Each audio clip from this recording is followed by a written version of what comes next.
Assalamualaikum warahmatullahi taala wabarakatuh. Bismillahirrahmanirrahim. Alhamdulillahi rabbil alamin. Wassalatu wassalamu ala sayyidil anbiya'i wal mursalin. Sayyidina wa nabiyyina Muhammad ibn Abdullah wa ala alihi wa sahbihi ajma'in. Rabbi syrah li sadri wa yassir li amri wa ahlul 'uqdatam min lisani yafqahu qawli. Subhanaka la ilma lana illa ma 'allamtana innaka antal alimul hakim. Wala hawla wala quwwata illa billahil aliyil azim. Amma ba'd. Alhamdulillah, segala puji dan syukur kita rafakkan kehadirat Allah Subhanahu wa taala pada malam ni. Sekali lagi kita dapat bertemu dalam kuliah online kita ini, pengajian berkitab yang kita adakan sejak malam tadi. InsyaAllah kita sambung pada malam ni, khusus membincangkan tentang perkara-perkara yang berkaitan dengan ibadah puasa. Menggunakan kitab Jawi ringkas, iaitu Hidayatus Sibyan. Ini edisi Ruminya macam ni. Karangan Al-Alim Al-Alamah Abu Abdullah Husin Nasir bin Muhammad Taib Al-Mas'udi Al-Banjari, ataupun lebih dikenali dengan Tuan Husin Kedah. Jadi kitab ini kitab masyhur lah. Okay. Malam ni saya gunakan apa benda tak tahu ni, earphone. Dia ada mikrofon. Sebab ada yang kata suara malam tadi tak berapa nak sharp. Jadi malam ni cuba komen sikit, sharp sikit suara. Ada 10 orang ni. Macam mana suara okey saya? Dan saya pakai kopiah ni, bukan kopiah Harkam ni. Ini kopiah ni yang dihadiahkan oleh Al-Fadil Ustaz Sabri Sulaiman Al-Qusasi. Jadi sementara kita tunggu sahabat-sahabat masuk, kita tengok dulu secara perlahan. Tunggu sahabat-sahabat lain masuk. Jadi ada satu soalan sebelum saya baca. Beri peluang dulu kawan-kawan lain masuk. Betul ke sunat berpuasa sunat setiap awal bulan, setiap bulan? Sebenarnya puasa ni ada hadis Nabi SAW menyuruh kita berpuasa sunat 3 hari sebulan. Sebagaimana hadis yang diriwayatkan oleh Imam Bukhari, kata Abu Hurairah radhiyallahu taala anhu, "Awsani khalili bisalasin." Khalil iaitu kekasihku, ini Nabi Muhammad sallallahu alaihi wasallam. Ahlan Dr. Azlina dari Alam Damai. Jadi kata Sayyidina Abu Hurairah, kekasihku Nabi Muhammad sallallahu alaihi wasallam menceritakan kepadaku, berpesan padaku supaya aku melakukan 3 perkara. Antara 3 perkara itu iaitu supaya aku berpuasa 3 hari sebulan. Jadi ulama membincangkan 3 hari sebulan tu macam mana. Jadi ada yang mengatakan 3 hari sebulan tu iaitu awal bulan 1 hari, tengah bulan 1 hari, hujung bulan 1 hari. Ada juga yang menafsirkan 3 hari itu iaitu dengan 3 hari putih, Ayyamul Bid, iaitu 15, 14 dan 13. 13, 14, 15 setiap bulan Islam.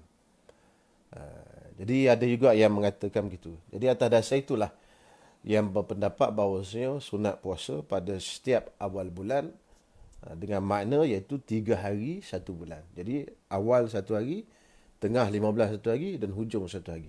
Boleh juga dibuat begitu. Baik, insyaAllah kita mulakan dengan kitab kita, sambungan pada malam tadi, insyaAllah.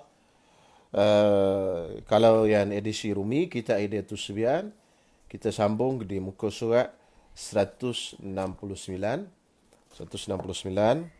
Kalau yang Jawi saya tak pasti. Jadi kita sambung kepada niat puasa. Niat puasa yang kita bincangkan pada malam tadi sebahagiannya. Jadi kata pengarang, qala al-musannifu rahimahullah ta'ala wa nafa'ana bi ulumihi wa bi barakatihi fid daraini amin. Dan disyaratkan ta'yin pada niat puasa fardu. Ta'yin, apa makna ta'yin? Iaitu bahawa berniat ia pada tiap-tiap. Jadi maknanya tiap-tiap malam dia kena niat macam tu. Saja aku puasa esok hari bulan Ramadan. Jadi kena ada ta'yin tu tadi, tentukan. Puasa besok tu puasa apa? Puasa bulan Ramadan. Jadi tak masuk besok pun tak apa. Saja aku puasa bulan Ramadan. Sebab bila niat malam, pastinya untuk besok. Tapi sunat dibawa masuk esok, saja aku puasa esok hari bulan Ramadan. Dan sebagaimana yang kita bincangkan pada malam tadi, niat puasa dalam mazhab imam kita, Imam Syafi'i, wajib diniatkan pada setiap malam. Maknanya malam tu akan disebut nanti apa maksud malam. Kerana siang tadi ada pertanyaan, apakah yang dimaksudkan dengan malam tadi. Jadi insyaAllah kita akan sebutkan nanti. Jadi maknanya dia kata wajib ta'yin. Ta'yin tu, ta'yin niat puasa fardu iaitu pada tiap-tiap malam.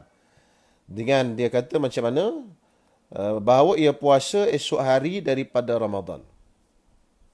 Atau daripada nazar. Nazar pun puasa wajib juga. Atau daripada, ditulis kifarat. Dia sebenarnya kafarah. Jadi sebagaimana yang kita sebut pada kuliah malam tadi, puasa wajib ni ada 5. Di sini dia sebut 3. Itu puasa Ramadan, puasa nazar, puasa kafarah. 2 dia tinggal, iaitu puasa qada. Qada apa? Wajib dita'yinkan tiap-tiap malam juga. Saja aku puasa qada esok hari. Dan juga satu lagi puasa, iaitu puasa 3 hari yang disuruh oleh pemerintah ketika mana hendak melakukan solat istisqa. Sebagaimana yang kita sebutkan pada kuliah pada malam tadi. InsyaAllah.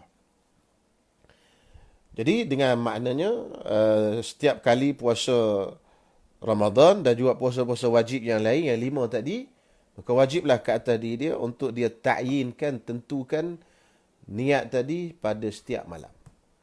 Sekiranya tidak ada benda ini, contoh dia kata, saja aku puasa, gitu saja. Tak ta'yinkan, saja aku puasa bulan Ramadan, saja aku puasa nazar, saja aku puasa kafarah, saja aku puasa qada Ramadan. Yang ni, maka yang ni boleh jadi puasa itu tidak sah. Menjadikan puasa itu tidak sah. Dan tiada wajib niat fardu. Tidak wajib niat fardu. Maksudnya, sahaja aku puasa esok hari bulan Ramadan. Tidak wajib masuk sahaja aku puasa esok hari bulan Ramadan fardu. Saja aku puasa esok hari kafarah fardu. Saja aku puasa esok hari nazar fardu. Tak wajib macam tu. Fardu tu tidak wajib. Kenapa fardu ni tidak wajib? Sedangkan kita belajar dalam bab semayang. Bila semayang tu semayang fardu, kena ada 3 perkara. Qasad, ta'arud, ta'yin. Sedangkan di sini ada 2 saja. Pada puasa ni puasa wajib. Qasad dan ta'yin saja. Ta'arud iaitu fardu tu tak ada. Dalam semayang kena ada 3. Qasad, ta'arud, ta'yin. Qasad maknanya sahaja aku semayang. Ta'arud, fardu. Ta'yin, zuhur. Maknanya kena ada ta'arud tu. Sahaja aku semayang, fardu zuhur. Sahaja aku semayang, fardu asar. Tetapi dalam puasa ni tidak wajib niat fardu. Iaitu yang dipanggil ta'arud tadi. Apa perbezaannya? Jadi ulama sebut perbezaannya kerana di dalam sembahyang zuhur itu boleh jadi ada sembahyang zuhur yang tidak fardu. Sembahyang zuhur yang sunat. Sembahyang zuhur sunat macam mana? Sembahyang zuhur yang diulang. Contoh tadi dia ada sembahyang zuhur satu. Kemudian ada pula sembahyang zuhur yang baru ni yang berjemaah. Dia nak sembahyang zuhur sekali lagi. Di sembahyang zuhur yang kedua ni hukum dia sunat. Jadi ada sembahyang yang sunat. Sembahyang zuhur, ada sembahyang zuhur fardu, ada sembahyang zuhur sunat. Jadi untuk membezakan di antara fardu dan sunat, maka diwajibkan niat ta'arud. Adapun puasa Ramadan, dia tidak ada perbezaan. Kerana satu hari itu kita ada satu puasa saja. Tak boleh masuk satu hari itu 2 puasa, 3 puasa. Jadi tak boleh masuk 2 Ramadan, 3 Ramadan dalam satu hari. Jadi satu hari, satu puasa. Dua hari kedua, puasa yang lain pula. Tetapi dalam satu waktu zuhur, dia boleh masuk 2, 3, 4 sembahyang zuhur. Sebab itu untuk membezakan yang zuhur yang wajib, zuhur yang sunat, maka wajiblah diniatkan ta'arud fardu. Tapi dalam puasa ni tidak wajib niat fardu. Okey, selesai. Dan disyaratkan padanya bahawa menjatuh akan niat. Yang ni melakukan niat tadi, disyaratkan melakukan niat tadi pada malam. Itu yang diistilahkan dalam bahasa Arab tabiid. Itu berdasarkan hadis Nabi SAW, "Man lam yubayyitis siyama fala siyamalah." Barang siapa yang tidak mempermalamkan puasa, maka tidak ada puasa baginya.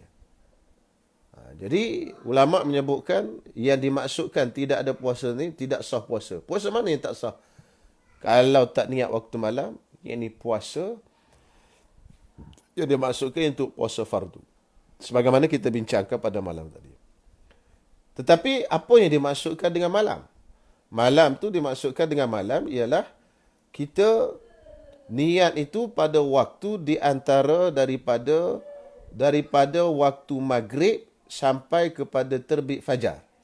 Sebab itu disebut di sini, iaitu antara jatuh matahari, yakni jatuh matahari itu masuk maghrib dan naik fajar.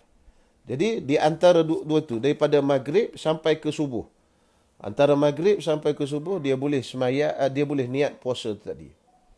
Tetapi kalau dia niat sebelum daripada waktu tadi, sebelum maghrib ataupun selepas subuh pagi besok, itu dah tidak dikira mempermalamkan niat. Jadi niatnya tidak berlaku pada waktu malam. Boleh dia niat sejurus selepas masuk waktu maghrib. Sambil buka puasa pun boleh dia niat. Dia takut terlupa tengah malam kan terlupa, dia pun Allahumma laka sumtu wa bika amantu wa ala rizqika aftartu, makan. Lepas makan tu dia pun terus niat nawaitu shauma ghadin an adai fardhi ramadan hazihi sanatillah taala, pun tak ada masalah, sah. Kerana dah masuk waktunya. Dan tamat waktu untuk niat pada waktu malam itu apabila masuk waktu subuh pagi besok. Jadi sepanjang malam itu boleh dia niat. Tak kisah bila dia niat, lepas pada dia niat, dia makan ke, dia minum ke apa, yang penting ada niat itu tadi pada waktu malam. Ini dalam mazhab kita Imam Syafi'i. Inilah lafaz niatnya. Lafaz ni maknanya niat yang perlu dihadirkan dalam hati, itu niat. Lafaz ni yang kita sebut di mulut. Nawaitu shauma ghadin an Ramadan. Itu paling minimal lah. Sahaja aku puasa esok hari daripada Ramadan. Esok hari daripada bulan Ramadan. Kalau tak batang besok hari pun tak ada masalah. Sahaja aku puasa daripada Ramadan. Maknanya malam tu niat memang untuk besok. Okey, habis. Maknanya niat itu perlu hadir dalam hati. Timbul persoalan. Kalau seorang tu bangun makan sahur. Dia bangun makan sahur dalam keadaan dia nak tahan diri pada waktu, nak supaya tak lapar besok hari, supaya dia boleh berpuasa. Tapi dia tak niat ni. Cuma dia bangun sahur supaya besok hari dia tak lapar dan dia boleh berpuasa. Adakah itu dikira sebagai niat? Kita bangun tengah malam atau berdekat nak subuh, sahur tu kita makan. Makan. Tapi kita tak niat lepas makan, saja aku puasa esok hari maghrib tadi, sepanjang malam sampai habis subuh. Tetapi masa kita bangun niat tadi, kita ingat kita makan tu kerana besok hari, supaya besok hari kita tak lapar. Adakah itu dah dikira sebagai niat atau tidak? Sebagian ulama berpendapat itu sudah dikira sebagai niat dengan syarat dia ada dalam hati dia itu ta'yin. tak nak lapar tu, tak nak lapar untuk apa? Untuk puasa Ramadan besok. Ta'yin. Sebab ta'yin tu wajib. Tapi kalau tak ada ta'yin dalam hati dia, yang wajib dihadirkan tadi, tak tentukan puasa Ramadan tu tadi, tak sah niatnya tadi. Jadi untuk lebih selamat, kita niatlah setiap malam, selepas daripada semain tarawih ke selepas pada maghrib, supaya benda itu jadi selamat puasa kita, tidak menjadi khilaf dan sebagainya. Tanbih ini ambil perhatian. Telah berkata Syekh Qalyubi, dan sunat bahawa berniat ia pada malam yang pertama daripada Ramadan itu dengan nawaitu sawma syahri Ramadan kullihi,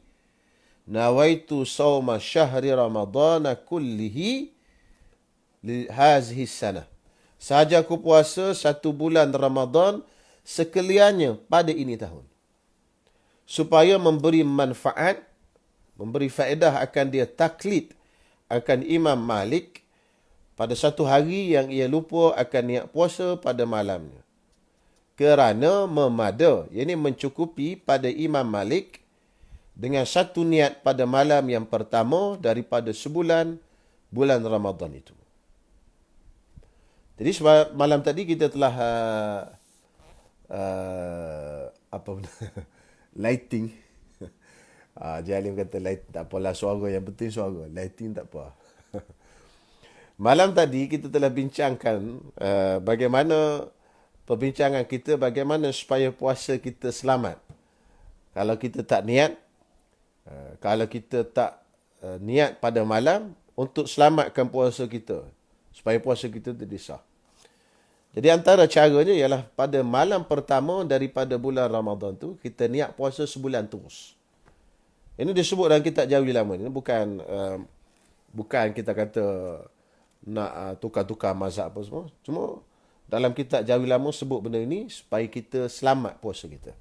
Katalah malam tu kita terlupa nak niat. Tapi kita dah niat sebulan daripada awal Ramadan tadi, niat sebulan dah. Ada satu malam tu kita terlupa niat. Tak dapat kita nak niat, ataupun kita terlupa, ataupun kita tak sedar, ataupun kita dah terlepas ke sebagainya, tak kisahlah. Sedar-sedar dah masuk subuh dah. Kita pun tak niat.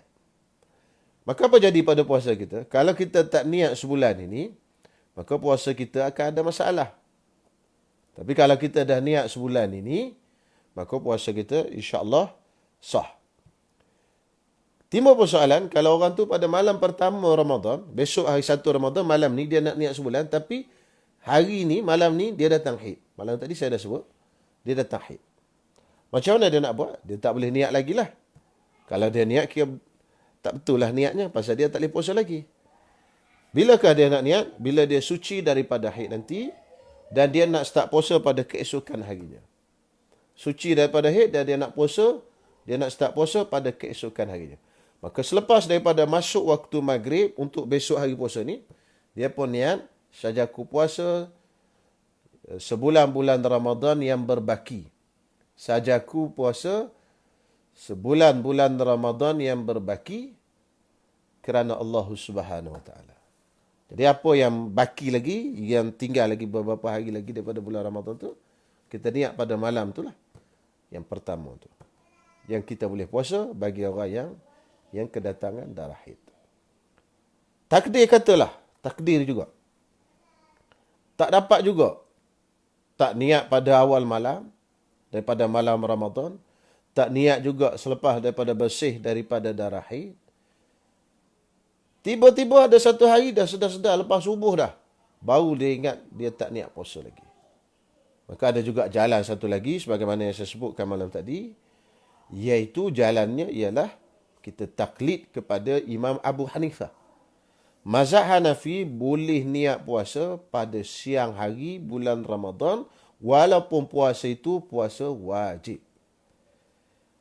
Kita dalam mazhab kita, puasa yang boleh niat siang harinya ialah puasa sunat saja. Puasa wajib kena niat malam. Tapi dalam mazhab Hanafi boleh niat pada siang hari kalau puasa itu wajib sekalipun. Ini disebut juga dalam kitab Jawi, antaranya kitab Furu'ul Masail, kalau tak silap saya. Kalau kitab Arab tu banyaklah. Jadi maknanya perkara-perkara yang begini untuk menyelamatkan kita, untuk selamatkan kita dan keluar daripada khilaf. Keluar daripada khilaf apa? Bukan keluar daripada khilaf, maknanya untuk selamatkan puasa kita daripada tidak sah dan diterima oleh Allah Subhanahu Wa Taala. Jadi ini rahmatlah khilaf. Perbezaan-perbezaan pendapat ini menjadi rahmat bagi kita. Okey, selesai. Dan harus berniat pada puasa sunat pada siang hari dahulu daripada gelincir matahari. Okey. Harus berniat pada puasa sunat pada siang hari dahulu daripada gelincir matahari. Sebagaimana yang saya sebutkan tadi, dalam mazhab Hanafi, puasa wajib, puasa sunat boleh niat sebelum daripada gelincir, yakni sebelum masuk waktu zuhur. Tapi dalam mazhab kita yang bolehnya hanya puasa sunat saja. Puasa wajib mesti niat pada waktu malam. Jadi untuk puasa sunat berdasarkan hadis Nabi SAW, Nabi SAW satu hari balik ke rumah dan bertanya kepada Aisyah radhiyallahu taala anha. Jadi Nabi tanya, ada makanan tak di rumah? Lalu Aisyah kata, tidak ada ya Rasulullah. Lalu kata Nabi, izan ana asum, kalau macam tu saya berpuasa. Jadi perkara itu berlaku pada siang hari. Dan perkara itu berlaku pula bukan pada bulan Ramadan, ikut pendapat ulama. Jadi oleh itu kata ulama, untuk siang hari sah dan boleh niat siang hari untuk puasa sunat. Tetapi untuk puasa fardu, kena ambil hadis yang asal, man lam yubayyit siyam fala siyamalah. Siapa yang tidak mempermalamkan puasa, yang ini tak niat pada waktu malam, maka tidak sah puasanya. Itu yang asal lah. Okay, habis selesai pada masalah niat. Jadi niat ni penting untuk menjamin puasa kita sah atau tidak. Kemudian kita masuk pada perkara yang seterusnya, iaitu fasal yang pertama, beberapa masalah yang berkaitan dengan puasa. Yang membatalkan akan puasa. Bermula yang membatalkan puasa itu 9 perkara. Sekarang kita akan bincang perkara-perkara yang membatalkan puasa. Dan insyaAllah kalau masa sempat, kalau tak sempat malam besok, saya akan sebutkan perkara-perkara semasa. Contohnya injection, batal puasa ke tak? Ataupun apa lagi contoh perkara-perkara semasa yang membatalkan puasa. Contoh isap rokok, skop, apa lagi, tiup saluran, blood test, letak krim kat mulut, kat badan dan sebagainya. Dan ada lagi lah beberapa perkara lagi. Bius, batal puasa ke tak? InsyaAllah itu kita akan cuba bahas kalau sempat pada malam ni. Kalau tidak, kita sambung malam esok. Jadi perkara yang membatalkan puasa ada 9 perkara. InsyaAllah yang akan disebutkan dalam kitab ni kita akan bincang satu persatu. Yang pertama, perkara yang membatalkan puasa yang pertama, memasukkan suatu ain dunia. Ain dunia ni benda dunia. Maksudnya memasukkan ain dunia ke dalam rongga. Maknanya kalau benda yang masuk dalam rongga kita, sama ada mulut, telinga dan sebagainya, tapi benda itu bukan benda dunia. Macam mana bukan benda dunia? Benda akhirat. Benda akhirat. Macam mana benda akhirat boleh masuk dalam dunia ni? Contohnya buah-buahan dalam syurga masuk dalam dunia ni. Macam mana buah-buahan dalam syurga ini boleh masuk dalam dunia? Kita soal. Kan? Ulama semua cerita tentang semua. Jadi masuk benda akhirat dalam dunia. Macam mana? Itu benda, contohnya buah apple dalam syurga. Allah Ta'ala bagi kepada seorang wali Allah atas jalan karamah. Benda ini boleh berlaku. Sebagaimana yang berlaku kepada Maryam. Maryam alaihassalam ketika mana dia duduk dalam bilik dikunci oleh Nabi Zakaria alaihissalam. Tidak boleh sesiapa pun masuk dalam bilik itu melainkan Nabi Zakaria seorang. Kerana Nabi Zakaria ini penjaga kepada Maryam. Dan dalam Baitul Maqdis tu yang menjaga Baitul Maqdis ni semuanya lelaki. Maryam seorang je perempuan. Kenapa Maryam seorang perempuan? Kerana panjang cerita dia, mak dia menazar dulu kalau dapat anak, dia nak jadikan khadam pada Baitul Maqdis, tetapi anak tu anak perempuan. Tapi oleh kerana nak menunaikan azannya, diletakkan juga tapi dikunci dalam bilik. Bilik itu hanya boleh Nabi Zakaria aja masuk. Allah Ta'ala sebut, kullama dakhala 'alaiha Zakaria al-mihrab wa wajada indaha rizqa. Tiap-tiap kali Nabi Zakaria masuk ke dalam mihrab tempat Maryam duduk, wajada indaha rizqa. Dia tengok ada rezeki di sana. Maryam bukan Nabi. Kerana perempuan tak boleh jadi Nabi. Maryam adalah wali. Maka kemungkinan wali mendapat sesuatu daripada alam lain, daripada alam syurga ke apa semua yang diberikan kepada wali, ada kemungkinan. Wallahu a'lam. Itu ada kemungkinan. Jadi oleh kerana ada kemungkinan itulah ulama sebut dalam kitab mereka, memasukkan akan suatu ain dunia. Ain dunia, benda daripada dunia ni ke dalam rongga badan. Kalau benda akhirat, tak apa. Contoh buah apple tadi, dia makan sebiji. Oleh kerana benda itu benda akhirat, tak batal puasa dia. Ini satu persoalan yang rumit sikit lah. Nak berlaku tu payah. Baik, kita baca dulu terus. Memasukkan suatu ain dunia ke dalam rongga badan, jikalau atas jalan berubat sekalipun. Walaupun benda itu atas tujuan berubat sekalipun. Di sinilah perbincangan ubat-ubatan adakah membatalkan puasa. Contoh, ada orang makan ubat, dia letak ubat itu bawah lidah. Ubat jantung kot, tak bawah lidah. Kemudian ubat itu cair dan masuk ke dalam. Adakah ubat itu membatalkan puasa atau tidak? Ada orang kata tak batal pasal nak berubat. Kan? Ataupun contohnya inhaler, yang ada tanya soalan inhaler tadi. Adakah inhaler ni membatalkan puasa atau tidak? Jadi kalau ikutkan ada ain benda tu dalam inhaler tu tadi dah masuk ke dalam. Dan ada perbincangan ulama di situ. Kalau mengikut risalah yang ditulis oleh Dr. Labib, seorang ulama mazhab Syafi'i, ulama muda ni. Jadi dia kata apa benda bukhakhur rabu, inhaler ni yuftir, membatalkan puasa. Dan nanti insya-Allah kita bahaslah kenapa antara hujah dan fatwa siapa yang sebut batal puasa dan sebagainya. Jadi yang lebih kuat dalam mazhab Syafi'i, yang paling kuat sekali dalam mazhab Syafi'i, inhaler tadi membatalkan puasa. Itu yang dalam mazhab Syafi'i. Kita tak kira lah fatwa mufti ni, itu bab lain lah. Nak cerita malam ni apa yang disebut oleh ulama mazhab Syafi'i. Walaupun benda itu tadi atas jalan ataupun bentuk untuk berubat sekalipun, dia tetap membatalkan puasa. Yang penting dia melepasi daripada kawasan rongga. Okey? Sekalipun dengan sengaja, lagi dengan ikhtiar. Masuk tu dengan sengaja. Kalau tak sengaja, maknanya lupa, tidak membatalkan puasa. Walaupun banyak, dia makan nasi sepinggan dah. Habis sepinggan, kenyang dah. Baru dia ingat, puasa malam ni. Malam pula, siang. Hari ni puasa. Kan? Baru dia teringat, puasa tu dia. Tapi nasi dah habis pinggan. Tak ada masalah. Puasanya tetap sah. Tapi dengan syarat, memang betul lah. Dia tu terlupa. Dan juga dengan ikhtiarnya. Dengan pilihannya. Kalau dia dipaksa, tak batal puasa juga. Kan? Sebab apa? Sebab bukan dengan pilihannya. Orang letak pisau kat leher dia. Makan kata dia. Dia pun makan. Dia makan tadi kenapa? Dia makan tadi kerana dipaksa. Bukan ikhtiar dia. Bukan pilihan dia. Tetapi dipaksa. Maka tadi tidak membatalkan puasa. Kerana apa? Kerana dipaksa.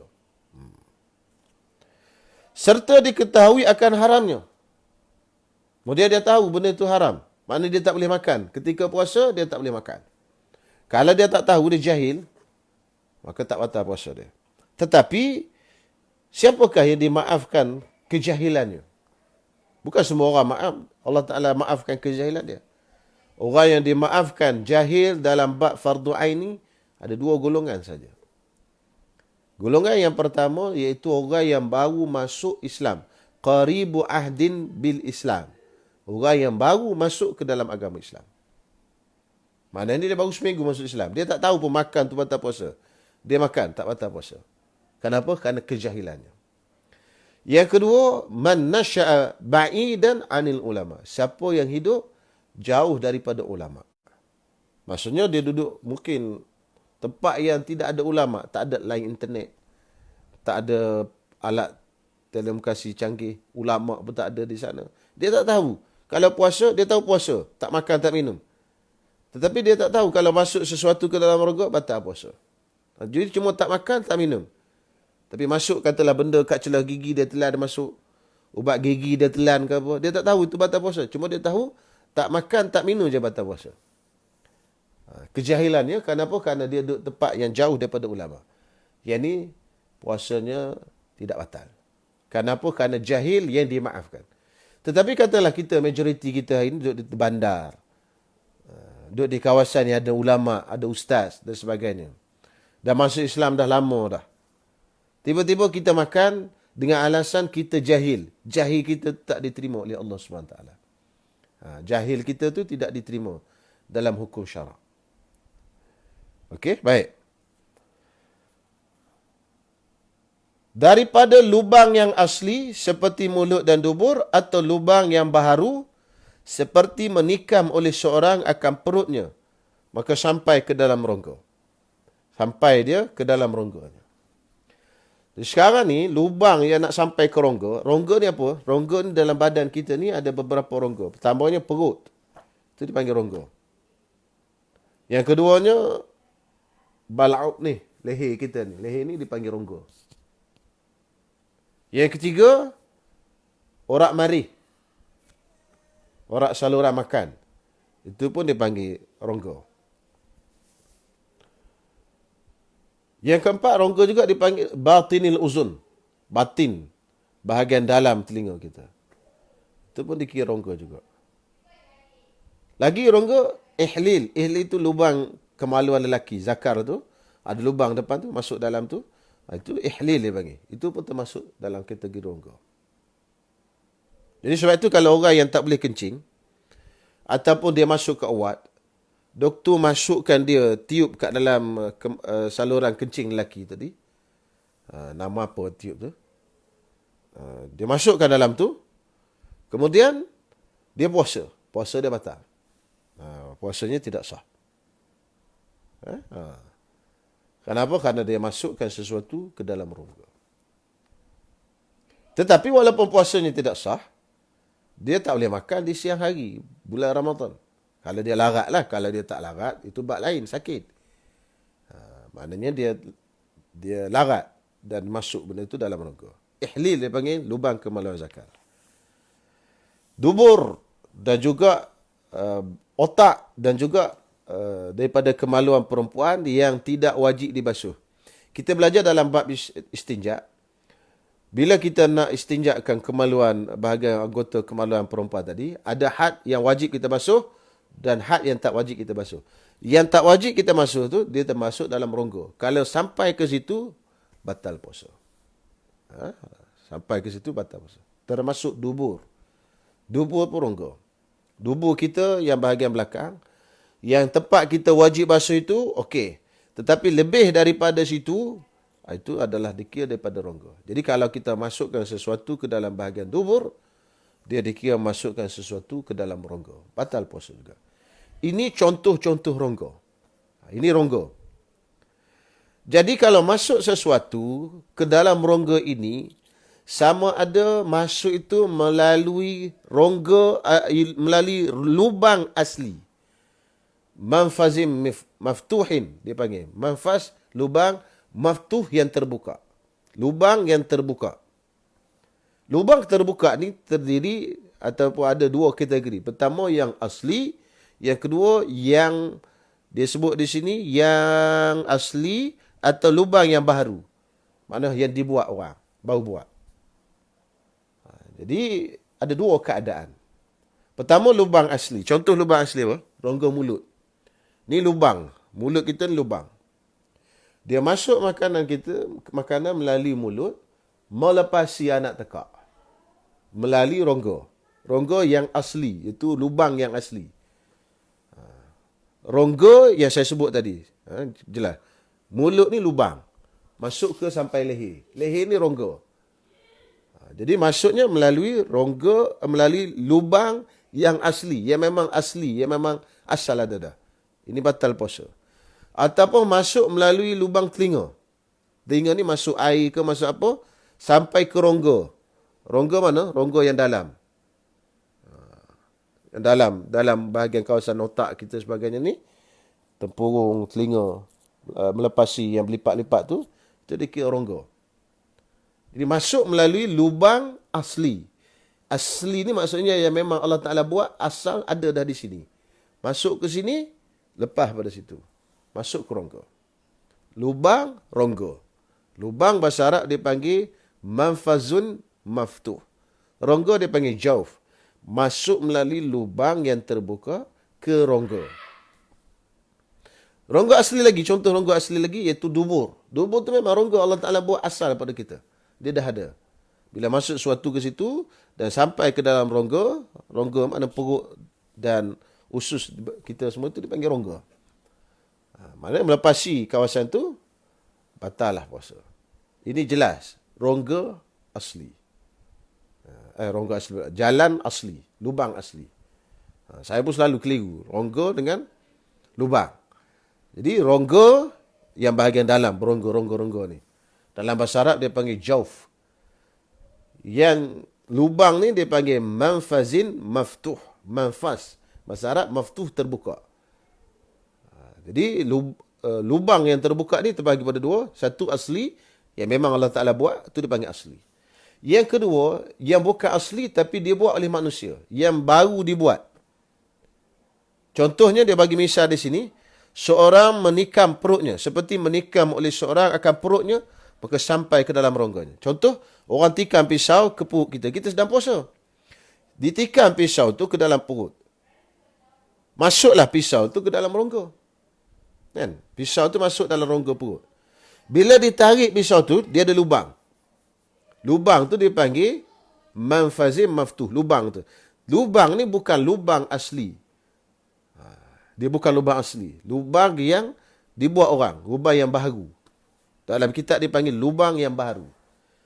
Jadi adakah bila orang tikam perut kita ni, batal tak puasa? Batal lah puasa. Pasal apa? Pasal masuk ke pisau. Pisau tu masuk. Bila tarik ada rongga. Itu dia panggil. Bila tarik ada lubang. Rongga pula. Bila tarik ada lubang. Dan lubang tu lubang yang baharu dibuat.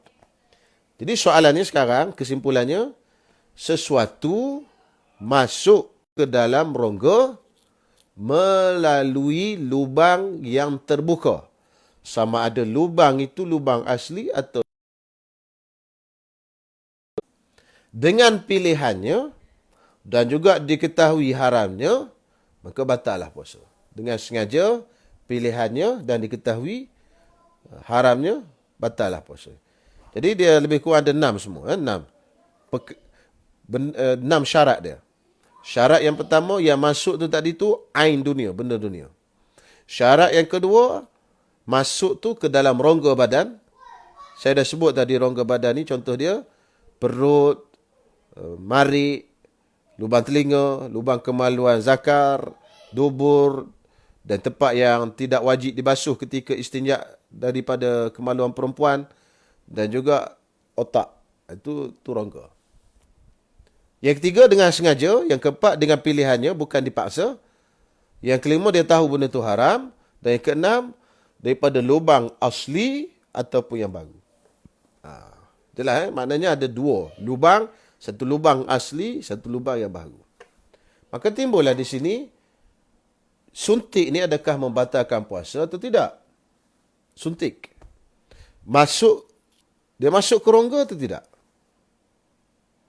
Disuntik kat sini. Ni rongga atau tidak? Disuntik kat perut. Rongga atau tidak? Ini perbahasan yang perlu kita faham. Jadi ulama kata, kalau suntik tadi, kat mana-mana pun tidak batal puasa, mengikut kebanyakan. Sebenarnya nanti insyaAllah malam esok kita akan bahaskan benda ni. Rasa tak sempat dah malam ni. Tentang detail, tentang masalah suntikan dan sebagainya. Cuma saya ambil yang pendapat yang kuat lah. Maknanya mengikut asas ataupun asas kaedah mazhab Syafi'i, suntik ini tidak membatalkan puasa. Sebab apa? Sebab pertamanya, suntik ini tadi, dia tidak melalui lubang yang terbuka. Sebab jarumnya kecil. Keluar tak ada lubang. Dia tak ada lubang. Yang kedua, suntik tadi, kalau suntik di lengan, di sini, dia bukan masuk ke rongga. Dia bukan ke rongga. Sebab lengan ni bukan rongga. Kalau disuntik di perut, katalah orang suntik perut, masuk dalam perut. Katalah suntik dah masuk ke dalam perut. Panjang jarum dia boleh masuk sampai dalam perut.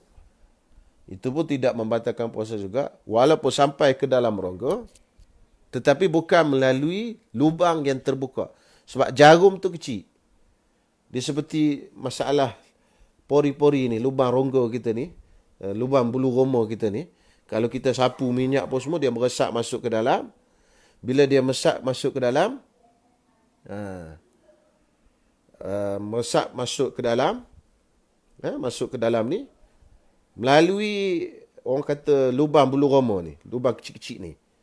Yang ni memang ijma', sepakat ulama' kata tak batal. Kan? Jadi yang ni bila tak batal yang ni, sedangkan dia pun ada lubang bulu roma ni yang halus ni, tapi tak batal. Kenapa? Sebab dia tidak dikira sebagai lubang yang terbuka. Jadi suntikan pun sama. Suntikan tu tadi kecil jarumnya, bila ditarik dia tak ada lubang. Berbeza dengan pisau tadi. Pisau bila ditikam, ditarik dia ada rongga. Dia ada lubang. Dan lubang tu tembus ke rongga perut. Ataupun ditikam di kepala, ditarik ada lubang. Dan lubang tu terus ke rongga otak. Rongga. Tikam di leher. Ada lubang. Dan lubang tu terus ke rongga leher. Tikam di dada. Dan ada lubang. Lubang itu terus ke rongga dada. Ini semua kawasan berongga. Jadi rongga yang dibuat oleh manusia. Dibuat oleh kita. Yang baru ada. Dalam kitab disebut ini lubang yang baru. Jadi di situ kita faham. Jadi banyak orang keliru dalam bab perkara membatalkan puasa ni. Jadi dia ada dua benda yang penting. Pertama, masuk ke dalam rongga. Rongga tu tadilah yang saya sebut tadi, jauf. Otak, ni, dada, perut, marik, orak marih dan leher, lubang kemaluan lelaki, dubur, dan juga bagi farash perempuan tadi, tempat yang tak wajib basuh dalamnya tu. Itu dikira sebagai jauf, rongga. Masuk ke dalam tu, mesti masuk ke dalam rongga-rongga tadi tu, mesti melalui lubang yang terbuka. Lubang yang terbuka itu ada dua, satu yang asli, satu lagi yang baru dibuat. Itu caranya. Jadi kalau tidak melalui lubang, melalui pori-pori dan sebagainya, tidak membatalkan puasa. Kalau diambil calitan di tekak belakang hidung untuk ujian COVID bagaimana? Baik. Kalau diambil di belakang tekak, melepasi had anak tekak. Dah masuk lepas had anak tekak tadi. Maka kita dah sebut tadi, walaupun atas tujuan berubat sekalipun, dah disebut, memasukkan suatu ain dunia ke dalam rongga badan, jikalau atas jalan berubat sekalipun, makna atas tujuan untuk berubat sekalipun, tetap batal puasa tadi. Jadi kita ambil untuk test apa? Test tadi COVID. COVID ni untuk berubat lah. Kan kita nak test adakah kita ada COVID atau tidak. Afanallahu minha. Semoga Allah Ta'ala selamatkan kita daripada penyakit ini semua. Amin ya rabbal alamin. Jadi kita test. Bawa masuk lepas pada anak tekak. Saya tak pasti, saya tak tengok lagi macam mana. Tapi saya setahu saya, rasanya lepas pada anak tekak ni. Dan juga masuk ke hidung, melepasi khayshum. Khayshum ni tulang hidung ni. Kalau tak lepas tulang hidung, tak apa. Melepasi tulang hidung ni. Nak ambil sampel. Semua itu, kalau dah lepas masuk ke dalam rongga, masuk ke dalam, melepasi daripada hadnya. Mana had, orang kata sampai ke rongga lah. Jadi rongga itu kalau hidung lepas tulang hidung ni, batang rawang ni dia panggil. Dekat keras ni, melepas itu dikira had batin dia panggil, masuk ke dalam. Jadi tetap membatalkan puasa juga untuk ujian COVID tadi, kalau macam tu. Walaupun atas alasan untuk berubat, sebab apa? Sebab puasa ni dia pendek. Maknanya sebulan dalam 12 bulan setahun. Jadi dalam setahun ada 12 bulan, tolak Ramadan sebulan dan 11 lagi. Maknanya kalau batal tu satu hari, kita boleh qada pada hari yang lain. Batal puasa bukan bermakna kita ni berdosa. Tak. Batal puasa atas tujuan perubatan tadi tak berdosa. Sebab ada batal puasa yang berdosa. Kita sengaja batalkan puasa. Ada batal puasa yang tak berdosa. Dan kita tak dapat fadilat Ramadan lagi dan sebagainya, insya-Allah. Sebab kita buat itu atas kerana darurat. Tetapi batal tu maksudnya kena qada pada hari yang lain. Oleh kerana apa? Kerana benda itu berlaku dan benda itu kita kata Ramadan ini bukannya banyak hari, 30 hari saja. Kita boleh qada pada hari yang lain. Kan? Jadi maknanya puasa ni dia sempit sikit ruang dia, maknanya tak boleh nak, dia tidak longgar sangat.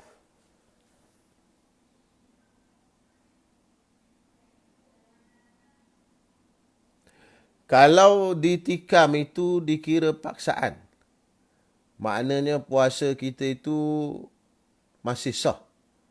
Oh. Baik. Semasa ditikam tu paksaan. Kan?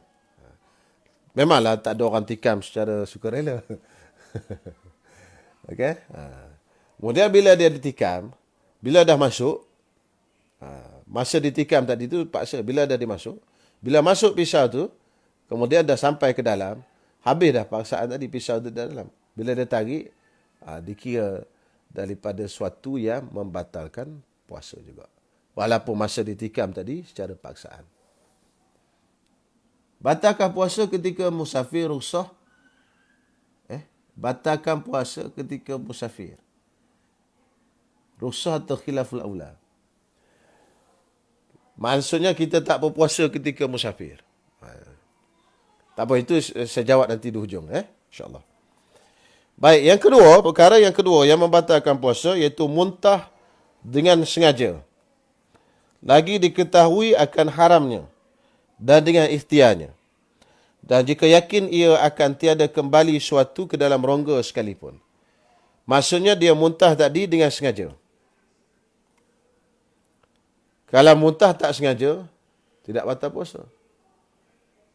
Dia sakit ke apa. Ini memang dia sengaja muntah. Dia jolok-jolok-jolok, keluarkan makanan. Batallah puasa dia. Sebab itu dia kata muntah dengan sengaja, lagi diketahui akan haramnya. Lagi dia tahu benda tu haram. Sama juga. Kalau dia tak tahu haram, dimaafkan.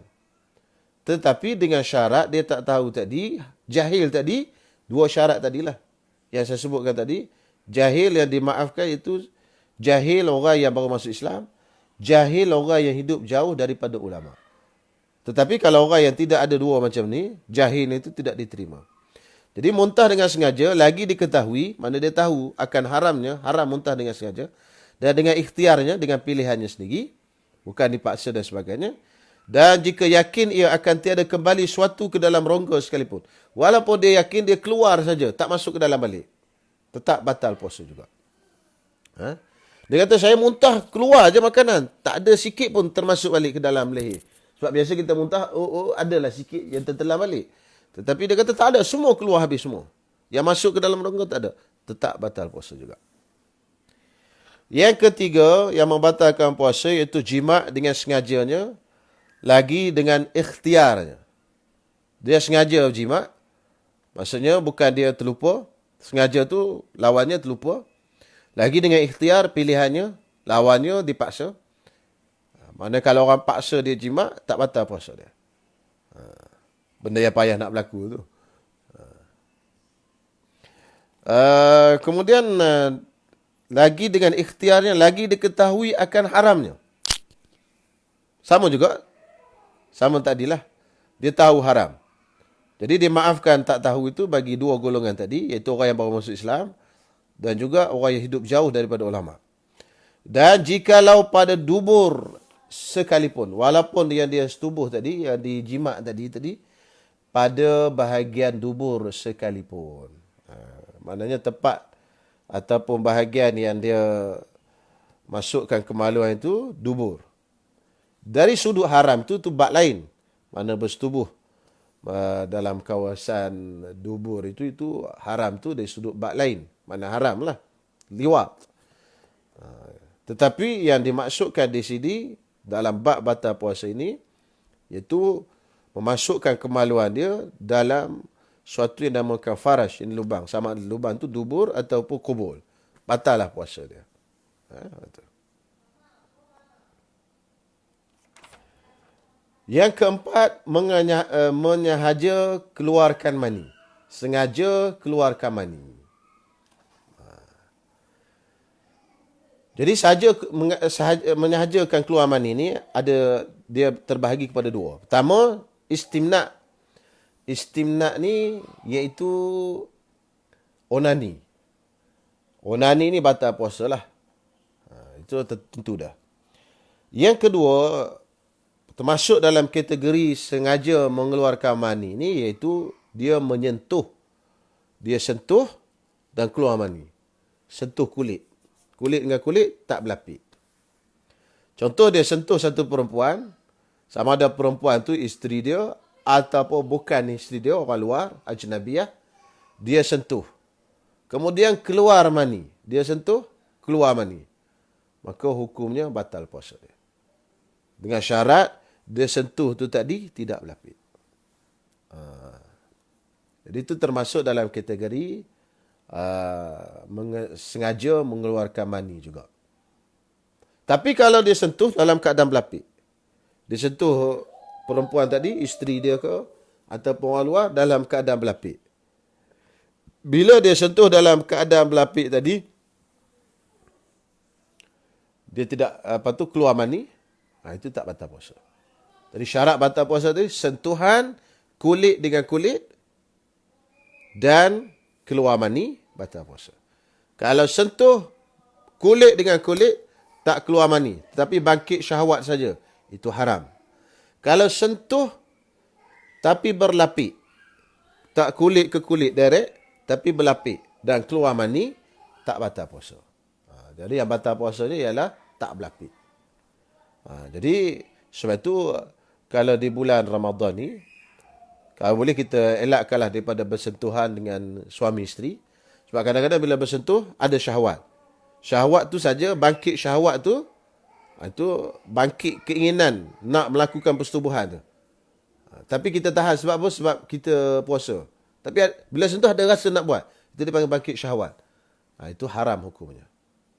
Tetapi bila sentuh, keluar mani, itu batal puasa. Haram dan batal puasa. Itu kena jagalah bulan Ramadan ni kalau boleh berhati-hati. Mungkin kita yang ngaji ni, kita belajar ni, kita tak ada lagi sentuh orang perempuan yang ajnabiyah, yang bukan isteri kita. Tapi isteri kita pun termasuk dalam perkara ini juga yang perlu diambil perhatian. Masa dah hampir sejam. Yang ke-5, insya-Allah kita sambung pada malam esok. Perkara yang membatalkan puasa yang ke-5, kita sambung malam esok, insya-Allah. Jadi kita tengok sikit soalan. Ada beberapa soalan di sini. Mana soalan ni? Yang belum dijawab lagi lah. Hukum telan dengan sengaja, tidak sengaja lendiran daripada hidung turun ke tekak ketika sedang puasa.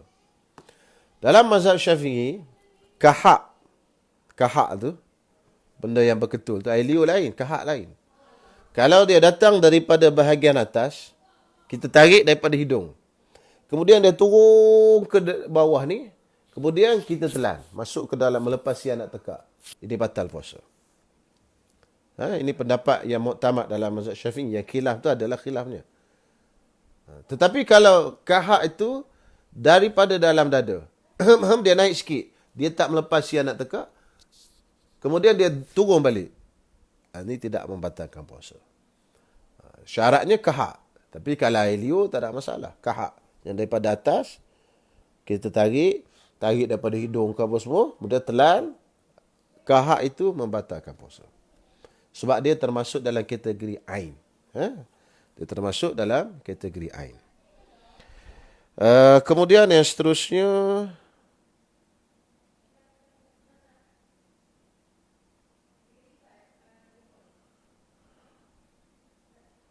mana lagi tak ada dah.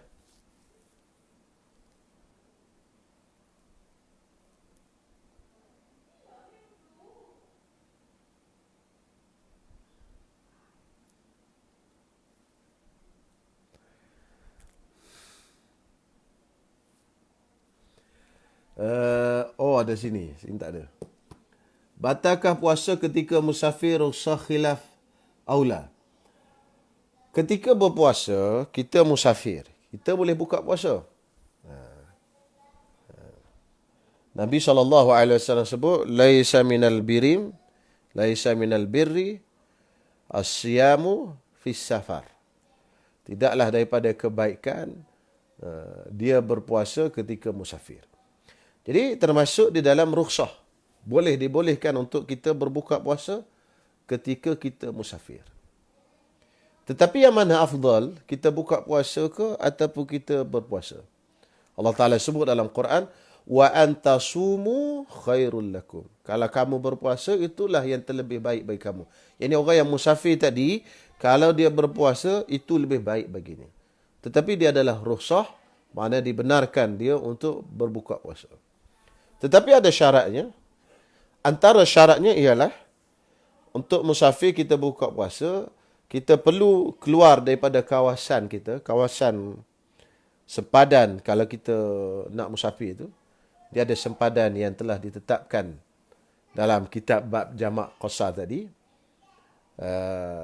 Dalam bab jamak qasar, maknanya kalau mudah kita sekarang ni hidup di bandar ni, sempat taman ataupun mukim ni dia bersambung-sambung, dia tak ada sempadan, tak ada kota, tak ada pintu gerbang dan sebagainya. Kita kata kita ambil kira mukim lah. Mana kita kena keluar daripada mukim kita ni, sepadan mukim kita ni. Keluar bila? Keluar sebelum daripada subuh. Mana belum masuk waktu puasa lagi. Kalau kita keluar daripada sepadan kita selepas daripada masuk subuh. Contoh subuh masuk tu kita duduk kat rumah kita lagi. Ataupun subuh masuk tu kita dah keluar daripada rumah. Tapi belum keluar lagi daripada sempadan rumah. Sepadan kawasan kita. Sepadan mukim kita. Maka kita tak boleh buka puasa pada hari itu. Sebab puasa itu dah wajib kat atas diri kita. Masuk waktu puasa, kita belum musafir. Puasa wajib. Masuk waktu puasa, subuh, kita dah musafir. Puasa tak wajib kat atas diri kita. Jadi, masuk waktu puasa tu kita musafir ke tak musafir lagi. Jadi, nak panggil musafir, kita kena keluar daripada sempadan. Jadi, kalau tak keluar sempadan, tak dikira sebagai boleh tinggalkan puasa tadi. Jadi banyak berlaku kesilapan. Orang kita ni dia silap. Dia keluar daripada rumah dia pukul 10 pagi. Dia pun nak balik kampung, tolak daripada rumah dia pukul 10 pagi. Sampai tengah jalan R&R, dia pun makan nasi. Dengan alasan dia bermusafir. Dia kata, saya boleh buka puasa, saya musafir. Padahal dia keluar daripada rumah dia tu lepas pada subuh lah. Maknanya dia bertolak daripada kawasan mukim dia tadi tu lepas daripada subuh dah. Dia tak boleh buka puasa. Dia wajib puasa. Yang bolehnya tadi, dia keluar sebelum daripada waktu subuh, keluar daripada sempadan mukim dia tadi. Kemudian, semalam Ustaz ada bagi tahu pasal niat malam untuk puasa wajib. Waktu akhir niat malam, bila? Waktu akhir niat malam tadi saya dah baca tadi dalam kitab, iaitu bermula daripada maghrib sampai subuh. Itu dipanggil malam dalam agama. Walaupun dalam istilah kita, pukul 12 malam, pukul 1 pagi lah. Kan? Tapi dalam agama dia ada siang, malam. Malam tu bermula daripada maghrib, tamatnya pada subuh. Itu maksud malam. Siangnya bermula daripada subuh, tamatnya pada waktu maghrib. Itu. Siang, malam. Jadi malam tu maksudnya sampai pada waktu subuh. Boleh dia niat sampai pada waktu subuh, dibenarkan dia niat. Itu maksud malam. Terhidup asap bagaimana Ustaz? Terhidup asap tidak membatalkan puasa. Asap yang kita lalu tengah jalan terhidu. Tidak dikira membatalkan puasa. Kerana dia berlaku bukan dengan ikhtiar kita. Bukan dengan pilihan kita. Sebab perkara yang batalkan puasa tadi, dah disebut tadi dengan ikhtiar, dengan pilihan kita. Maknanya kita sengaja. Terhidu tu dia masuk bukan dengan sengaja. Melainkan kita pergi letak hidung kita tu di belakang, belakang exhaust bus tu. Dia pun tekan pun, kita pun isap asap dia. Itu sengaja. Dan batal lah puasanya. Okey, baik. Seterusnya, Air mazi tidak membatalkan puasa ke Ustaz? Air mazi maksudnya keluar mazi. Keluar mazi tidak membatalkan puasa. Pak mazi itu macam air kencing je hukum dia. Dia najis dan tidak mewajibkan mandi. Jadi keluar mazi tidak batal puasa. Tetapi kalau keluar mazi itu dengan sebab apa? Dengan sebab kita melakukan benda syahwat. Pegang isteri ke, gosok dia ke sebagainya tadi, maka hukumnya haram. Hukumnya haram. Terlebih haram lagi kalau orang itu bukan isteri kita. Kan? Itu terlebih haram lagi. Okey. Mandi hadas pukul 10 pagi. Batal tak puasa Ustaz? Tak batal. Mandi hadas pukul 10 pagi tak batal puasa. Cuma berhadas tu bila? Kalau berhadas malam, mandi hadas pukul 10 pagi, itu naya sikit lah. Sebab apa? Sebab subuh kat mana? Jadi dari sudut puasa, puasa tak batal lah. Tak ada masalah, puasa sah. Cuma dari sudut semayang kita tu, subuh tu kita nak semayang macam mana?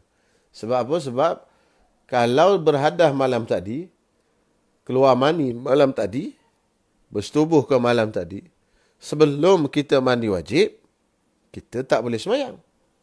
Dari sudut puasa, sah. Tapi dari sudut semayang tu tak adalah. Jadi orang yang semayang, orang yang puasa tetapi mengabaikan semayang, besarlah kerugian dia. Amat besar kerugian dia. Jadi sah, boleh puasa. Boleh sah puasa tadi, walaupun mandi wajib, mandi hadas pada pukul 10 pagi.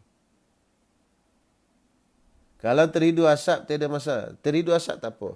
Sama ada asap tu, asap rokok orang hisap, kita keluar lepas tu terhidu masuk dalam hidung kita. Ataupun asap bukhur yang dibakar tu dan sebagainya, tak ada masalah. Tetapi isap rokok tak boleh, batal puasa. InsyaAllah kita akan bahaskan malam besok tentang isap rokok dan sebagainya. Isu-isu semasa yang berkaitan dengan perkara yang membatalkan puasa. Saya akan gunakan risalah ni dalam bahasa Arab. Tapi banyaklah isu-isu yang semasa dia panggil. Tapi saya dah sebut 2, 3, 4 perkara malam ni. Antaranya tadi saya sebut inhaler tadi. Bukhar khurrubu. Yang disebut tadi dalam mazhab Syafi'i batal. Saya sebut juga tadi yang berkaitan dengan yang masukkan tiup yang dimasuk di kemaluan lelaki.